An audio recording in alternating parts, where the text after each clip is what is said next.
राजा भैया का वो दोस्त जो अखिलेश यादव की वजह से बना उनका दुश्मन, जिसको राजा भैया ने बढ़ाया, वो अखिलेश के कहने पर राजा भैया से टकराया। अखिलेश ने दुश्मनी कराई, अब गुलशन यादव पर कानूनी कार्रवाई। आखिर कौन है राजा भैया का पुराना दोस्त और नया दुश्मन गुलशन यादव, जिसकी चर्चा यूपी के सियासी गलियारों से लेकर कुंडा के घर घर में हो रही है। आखिर क्या कारण था जिस वजह से अखिलेश के कहने पर राजा भैया का दोस्त उनका ही दुश्मन बन बैठा? क्या 2017 की रंजिश का बदला राजा भैया योगी सरकार और प्रशासन के जरिए 2025 में ले रहे हैं? क्यों राजा भैया इस पूरे मामले पर चुप्पी साधे हुए हैं? सारी जानकारी इस एक रिपोर्ट में आपको तफसील से देंगे। सबसे पहले जानते हैं गुलशन यादव पर पुलिस ने कार्रवाई क्या की है।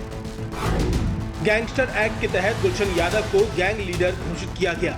यूपी गिरोहबंद एवं समाज विरोधी क्रियाकलाप निवारण अधिनियम 1986 की धारा 14(1) के तहत कार्रवाई। प्लॉट पर कुर्की का नोटिस चस्पा किया और ढोल नगाड़ों के साथ मुनादी भी कराई। पत्नी सीमा यादव के नाम प्लॉट पर आलीशान मकान बनवा रखा था। पुलिस ने मकान खाली कराकर बाहर कुर्की का नोटिस चस्पा किया।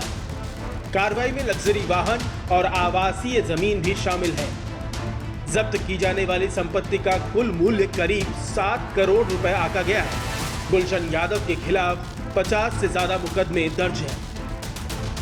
गुलशन यादव पर यह कार्रवाई राजा भैया से अदावत होने की वजह से मानी जा रही है, लेकिन एक समय वो भी था जब यही गुलशन यादव राजा भैया की आंख और कान हुआ करता था।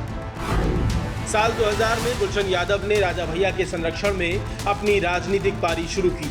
राजा भैया जो कुंडा में अपनी मजबूत पकड़ के लिए जाने जाते हैं, गुलशन को बढ़ाने में मदद करते हैं। साल 2011 गुलशन यादव कुंडा नगर पंचायत के अध्यक्ष बने, जिससे उनका कद बढ़ा और राजा भैया के साथ रिश्ता और मजबूत हुआ। गुलशन को राजा भैया का वफादार सहयोगी माना जाता था और दोनों का गठजोड़ कुंडा की सियासत में अहम था। लेकिन साल 2017 में गुलशन यादव और राजा भैया के बीच तनाव की खबरें सामने आने लगी। दुश्मनी का कारण गुलशन का समाजवादी पार्टी के साथ बढ़ता जुड़ाव और उनकी महत्वाकांक्षा थी, जो राजा भैया के प्रभाव को चुनौती देने लगी। साल 2022 के विधानसभा चुनाव में गुलशन यादव ने समाजवादी पार्टी के टिकट पर कुंडा सीट से राजा भैया के खिलाफ चुनाव लड़ा। राजा भैया ने चुनाव जीता, लेकिन गुलशन ने कड़ा मुकाबला किया और हार का अंतर 3 लाख वोटों से घटाकर 8000 वोटों तक ला दिया।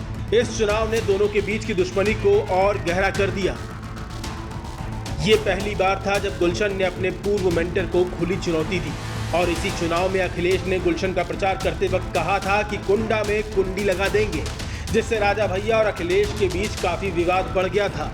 अखिलेश ने तो राजा भैया को पहचानने से ही मना कर दिया था, जबकि राजा भैया और मुलायम सिंह यादव की नजदीकी किसी से छिपी नहीं थी। लेकिन अब अखिलेश कई बार भरे मन से बोल चुके हैं कौन राजा भैया, यानी सियासी दुश्मनी बढ़ती जा रही है और शायद इसी का खामियाजा गुलशन यादव को भोगना पड़ रहा है। हालांकि पुलिस का कहना है कि गैर कानूनी तरीके से कमाई गई संपत्ति पर कार्रवाई की जा रही है, लेकिन इस कार्रवाई पर सवाल उठने के कारण भी हैं, क्योंकि राजा भैया के खिलाफ भी 47 मुकदमे दर्ज हैं, जिनमें से कुछ गंभीर अपराधों से जुड़े हैं। इसके बावजूद राजा भैया के खिलाफ कोई बड़ी कार्रवाई नहीं हुई, जिससे कुछ लोग उनकी राजनीतिक ताकत और सत्ताधारी पार्टी से नजदीकी का नतीजा मानते हैं। 2013 के डीएसपी जियाउल हक की हत्या के मामले में राजा भैया को शुरू में आरोपी बनाया गया था, लेकिन सीबीआई ने उन्हें बरी कर दिया। इस मामले में कुछ लोग राजनीतिक दबाव का आरोप लगाते हैं। पत्नी भानवी सिंह के आरोपों पर भी यूपी पुलिस ने कोई कार्रवाई नहीं की है। राजा भैया पर मामले हैं, लेकिन कार्रवाई केवल गुलशन यादव पर तो सवाल उठने लाजमी भी है। हालांकि 2022 के विवाद के बाद 2024 में राजा भैया और अखिलेश के बीच समझौता हो गया था, ऐसा लग रहा था, क्योंकि उस समय राजा भैया ने सपा नेता इंद्रजीत सरोज के खिलाफ मानहानि का मुकदमा वापस लेने का फैसला किया, जिससे सियासी गलियारों में अहम माना गया। लोकसभा चुनावों में भी अखिलेश के खिलाफ खुलकर कुछ नहीं बोले। अभी भी वो पूरे मामले पर शांत हैं। इस खामोशी को कुछ लोग उनकी सियासी चाल मानते हैं। इससे वो दोनों दलों पर अपनी पकड़ और संतुलन बनाए रख सकते हैं। खैर, सवाल ये है कि क्या ये कार्रवाई कानून का पालन है या सियासी प्रतिशोध? आपकी राय हमें जरूर बताएं। न्यूज कोरिडोर्स आप हमें YouTube पर, Instagram पर, X पर और Facebook पर फॉलो कर सकते हैं।